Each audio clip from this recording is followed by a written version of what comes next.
வணக்கம். காந்திகேதன் பேசுகிறேன். எப்படி இருக்கீங்க? நைட்டு இன்றைக்கி 10:30 ஆகிடுச்சா?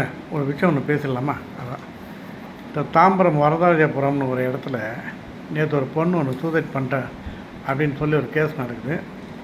அந்த பொண்ணு வந்து ஐடியில் நல்ல வேலையில் இருக்கா. அதே மாதிரி அவள் அந்த காலேஜ் படிக்கும்போது நிறையா காம்படிஷன் அந்த மிஸ் மெட்ராஸ் அப்படி இப்படி ஏதோ கலந்து அதெல்லாம் ப்ரைஸ் இருக்குது. நல்லா இருக்கு. அந்த பொண்ணு பார்க்குறதுக்கு நல்லா அழகாக இருக்கா.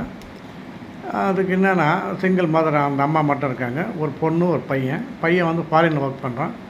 பொண்ணு அம்மா மட்டும் இங்கே இருக்காங்க. அவங்க வீட்டில் ஒரு 2 இயர்ஸ் பேக் ஒரு பையன் வந்து டெனண்ட்டாக வரான். பேச்சுலர் பையன். பொதுவாகவே வீட்டில் சில பேர் பேச்சுலரை விடுறதுக்கு தாங்க பயம். பொண்ணுங்கிற வீட்டில் இதை மாதிரி சின்ன பேச்சுலர் பையன் விட மாட்டாங்க. இவங்க எப்படியோ அதை விட்டாங்க சரின்னு. இருந்தப்போ ரொம்ப நல்ல பையனாக இருந்திருக்கான். அந்த பொண்ணு கூட அவங்ககிட்ட லிங்க் ஆகிடுச்சு, லவ் ஆகிடுச்சு. இதுக்கப்புறம் அவங்க அம்மாவுக்கு தெரிஞ்சு அவங்க அம்மா வந்து எவ்வளோ எதிர்ப்பு தெரிவிச்சுட்டாங்க. இருந்தாலும் இந்த பொண்ணு விடாப்படியா இவ்வளோ தான் நான் கட்டிக்க போகிறேன் அப்படின்னு சொல்லிட்டாங்க. சரின்ட்டு அந்த பையன் வந்து வெளியூர் பையன், அந்த நாகர்கோவில் ஏதோ சம்திங் போட்டாங்க, அந்த ஞாபகம் இல்லை. அவங்க வந்து 100 சவரம் கேட்டாங்களாம். எது லவ் பண்ண பொண்ணுக்கு 100 சவரம் கேட்டாங்க. அந்த அம்மா சொல்கிறாங்க பேட்டியில்.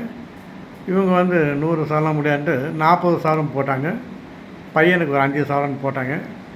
அப்புறம் ஒரு 5 லட்சம் ஏதோ வீட்டுக்கு தேவையான பொருள், அதான் அந்த கட்டில் பீரோலாம் வாங்கி தரோம் இல்லையா, அது மாதிரி போட்டு அவங்க வீட்டுக்கு அந்த ஹோம் டெக்கரேஷனு, இன்டீரியல் டெக்கரேஷன் அது இதுன்னு போட்டு எல்லாம் ஜம்முன்னு செலவு பண்ணிட்டாங்க.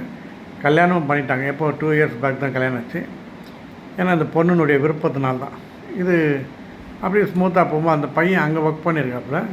ஸ்மூத்தாக போகும்போது அந்த காலப்போக்கில் இவளுக்கு குழந்தைய பிறந்தது. அந்த குழந்தை கூட பாவம் 8 மாத குழந்தைங்க. அது ரொம்ப கஷ்டம். அதை பற்றி தான் சொல்கிறேன். இது என்னாச்சுன்னா காலப்போக்கில் இவன் இந்த பையன் அவன்கிட்ட டார்ச்சர் பண்ண ஆரம்பிச்சான். அதாவது இவர் வந்து ஏற்கனவே இன்னொரு பொண்ணு கூட கனெக்ஷன் இருக்குது. இவர் வந்து ப்ளே பாய் மாதிரி இருக்கான்னு நினைக்கிறேன். அந்த பொண்ணு பேட்டி கொடுத்துருக்கா. அதாவது அவன் ஃப்ரெண்டுக்கிட்ட பேச சொல்லிக்கிறான். இவனை நம்பவே முடியல, இவன் நிறைய பொண்ணுக்கிட்ட பேசிட்டு இருக்கிறான், என்னான்னு தெரில அப்படின்னு.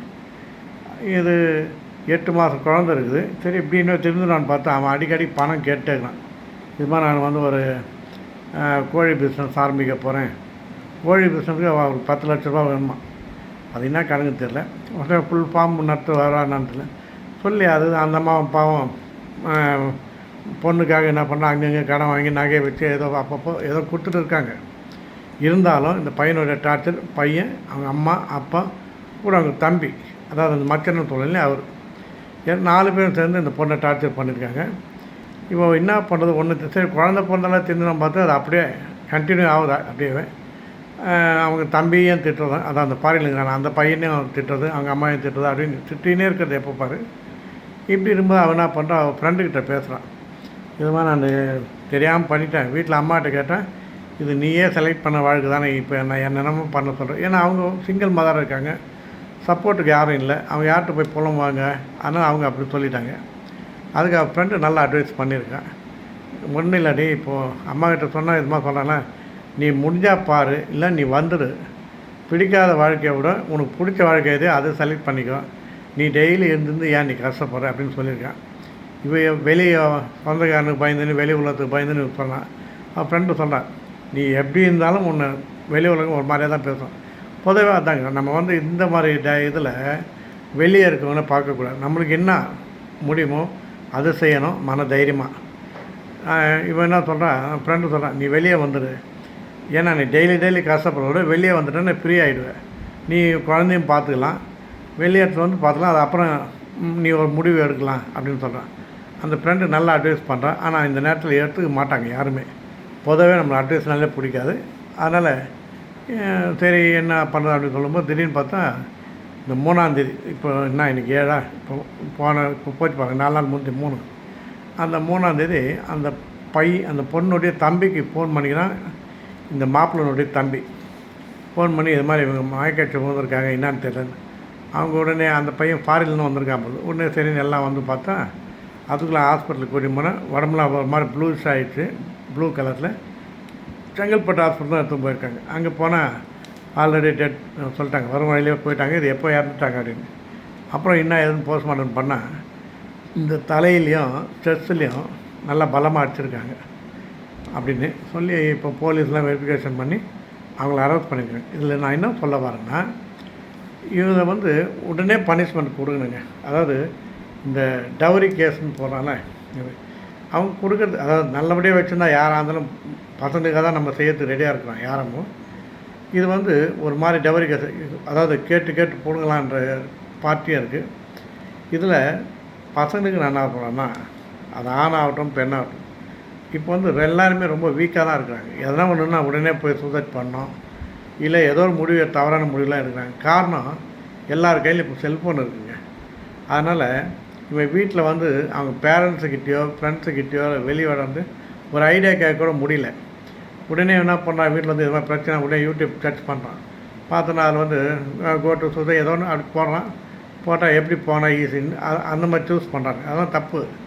இவனுக்கு வந்து உடனே ஒரு முன்னெல்லாம் இந்த செல்ஃபோன் காலத்தில் நம்ம காலத்தில் பாருங்களேன், வீட்டுக்கு வருவோம், ஒரு 8 மணிக்கு நைட்டு சாப்பிட்டா கூட ஒரு 10 மணி வரைக்கும் பேசுவாங்க. வீட்டில் பேரண்ட்ஸ் கூட பேசுவாங்க. அப்போ அந்த கதை இந்த கதை எல்லா கதையும் பேசுவாங்க. ஸ்கூலில் என்ன நடந்தது, வீட்டில் என்ன நடந்தது எல்லாமே பேசுவோம். இல்லை வெளியே அந்த வீட்டு டெனண்ட் இருப்பாங்க எல்லாம் பேசுவாங்க. அப்போது மைண்டு ஃப்ரீயாக இருக்கும். இப்போ அதெல்லாம் கிடையவே கிடையாது. பசங்கிட்டேங்குது எல்லார் கையிலையும் செல்ஃபோன். இப்போ நம்மக்கிட்டே எடுத்துக்கோங்களேன், ஒரு 10 பேர் இருக்குன்னா முன்ன ஒரே ஒரு ஃபோன் வச்சுருந்தா லேண்ட்லைன் ஒன்று வச்சுருப்போம். அது எல்லாருக்கும் ஜென்ரலாக இருக்கும். இப்போ அப்படி கிடையாது, ஆளுக்கு ஒரு ஃபோன். வீட்டுக்குள்ளே நுழைஞ்ச உடனே நம்ம ஆஃபீஸ்லேருந்து வந்தோமா, நம்ம ஃபோன் எடுத்து நம்ம பார்க்குது, நம்ம வீட்டில் இருக்கிறவங்க அவங்க ஃபோன் எடுத்து பார்க்குது, பசங்க அங்கே பார்க்குது, குட்டி பசங்களாம் கேம் ஆடுறது. ஒருத்தர் பேசுகிறதே கிடையாது. டிவி அது பாட்டு போயிட்டுருக்கோம், நம்ம அதை கண்டுக்கிறது இல்லை. நம்ம பாட்டு செல்ஃபோனை பார்த்துன்னு இருப்போம். பசி எடுக்கும்போது ஐயோ மணி 8 ஆச்சா, சாப்பிட்லையா, டிஃபன் செய்யணும், அதுக்கப்புறம் தான் போவாங்க. இதை மாதிரி தான் போகுது. இதனால் நிறைய பசங்க கெட்டு போகிற சான்ஸு, மனசில் ஒரு தைரியம் இல்லாத பலவீனம் ஆகிட்டாங்க. அதே மாதிரி இன்னொரு கேஸ் கூட பாருங்கள், கல்யாணம் ஆகிட்டு 10 நாளுங்க. அவங்களாம் என்ன பண்ணுறது, இவங்க ஏன் கல்யாணம் பண்ணிக்கிறாங்கன்னு தெரில. இப்போது இங்கே அதுவும் சென்னை தான், அது 10 நாளில் அந்த பொண்ணை இது பண்ண சூசைட் பண்ண வச்சுட்டாங்க. அடிச்சுட்டாங்க, அடிச்சு காலி பண்ணிட்டாங்கன்னு வைங்களேன்.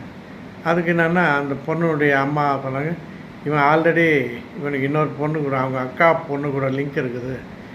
அதாவது கல்யாணம் ஆகிட்டு வீட்டுக்கு வந்த வரைக்கும் நல்லா இருந்தானா, வந்தவுடனே அவங்க அக்கா வந்து ஃபோன் பண்ணி வா வா வான்னு கூப்பிட்டு போகும்போது அது ஏதோ சண்டை வந்து அடிச்சு வாங்கினேன். இப்போ அவனையும் அரெஸ்ட் பண்ணிட்டாங்க. அதாவது ஒன்று தைரியமாக இருந்தால் கல்யாணம் பண்ணி லவ் பண்ணுங்கள், தப்பே கிடையாது. காதல் புனிதமானது. நம்ம சினிமாலாம் பார்க்குறோம், விசில் அடிக்கிறோம், எல்லாமே செய்கிறோம். ஏன்னா நம்மளுக்கு எல்லாம் ஏக்டு ஜெயகிலியை பார்த்துருக்கோம். அது மாதிரி சில படம்லாம் நல்லா சக்ஸஸ் பண்ணியிருக்கோம் நம்மளே. ஏன்னா சூப்பராக ஒன்று விசில் அடிச்சிருக்கோம். அதை வந்து கெடுக்க வேணாம். உங்களுக்கு தைரியம் இருந்தால் பண்ணுங்கள், இல்லையா ஒதுங்கிடுங்க.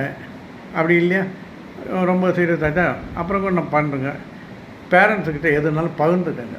ஏன்னா அவங்க பாவம் உங்களை நம்பி வெளியே அனுப்பிச்சிட்டு அவங்க வீட்டில் உக்காந்துருப்பாங்க. நீ என்ன எது சொன்னாலும் உங்கள் சைடு தான் பேரண்ட்ஸ் பேசுவாங்க, அது மட்டும் நிச்சயம்.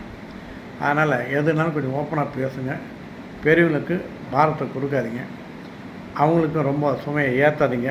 பாரத்தையும் கொடுக்காதீங்க, பாரத்தையும் ஏற்றாதீங்க. ஃப்ரீயாக இருங்க. எதுனாலும் வீட்டில் பேச கற்றுக்குங்க. எதுக்குமே முடிவு இதுதான் கிடையாதுங்க, நிறைய வழி இருக்குது. அந்த ஃப்ரெண்டு சொன்னாங்க சூப்பர், குழந்தை நடி ஒரு குழந்தை நீ எத்தனை வெளியே வந்துடு, உங்கள் லைஃப்பை நீ அழகாக செட் பண்ணிக்கணும்னு சொன்னான். உண்மையிலே நல்ல வார்த்தை. ஆனால் இந்த பொண்ணு கேட்டாலா இல்லை கேட்க விடலையேன்னு தெரியல. இந்த பொண்ணு கேட்டிருப்பா, கேட்க விடாமல் இவ்வளோ ஆட்சி காலி பண்ணிட்டாங்க. இப்போ அந்த 8 மாத குழந்தைய காமிச்சாங்க. அதுக்கு என்னங்க தெரியும்? ஏங்க அந்த குழந்தை என்ன பண்ணிச்சு பாவம் சொல்லுப்பால. என்ன இதெல்லாம் நடக்கும்போது தான் கஷ்டமாக இருக்குது. அதனால் நான் என்ன பண்ணேன், எதுக்குமே தயங்காதீங்க, தைரியமாக இருங்க. எல்லாத்துக்கும் ஒரு வழி இருக்குது, சரிங்களா? இந்த கதவு மூடிட்டா டோர் மூட்டை ஜன்னல் தந்துருக்குன்னு சொல்லுவாங்க ஒரு பழமொழியில். அது மாதிரி எடுத்துடலாம். ஓகே, இப்போ தைரியமாக இருப்போம். பெரியவங்கக்கிட்ட எதுனாலும் வீட்டில் ஷேர் பண்ணுங்கள்.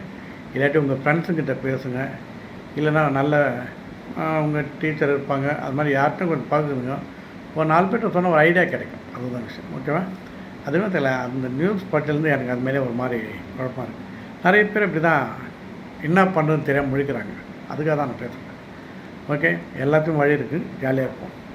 வாழ்க்கை வந்து நம்ம எந்த கஷ்டம் வந்தாலும் அப்படி தூக்கி போட்டு நம்ம பாட்டு ஜாலியாக இருக்கணுங்க. அதுதாங்க. ஒரு முறை வாழ போகிறோம், ஜாலியாக வாழணும். கஷ்டம் எல்லாருக்கும் இருக்க தான் செய்யணும். கஷ்டம் இல்லைன்னா நீங்கள் மனுஷனாக உங்களுடைய பைத்தியம் ஆகிடுவீங்க. கஷ்டமே இல்லையே, கஷ்டம் இல்லை, அதுவே பைத்தியம். அதான் விஷயம். ஓகேவா? நிறைய பேசலாம். இப்போ நான் ரிலாக்ஸ் ஆகிட்டேன்.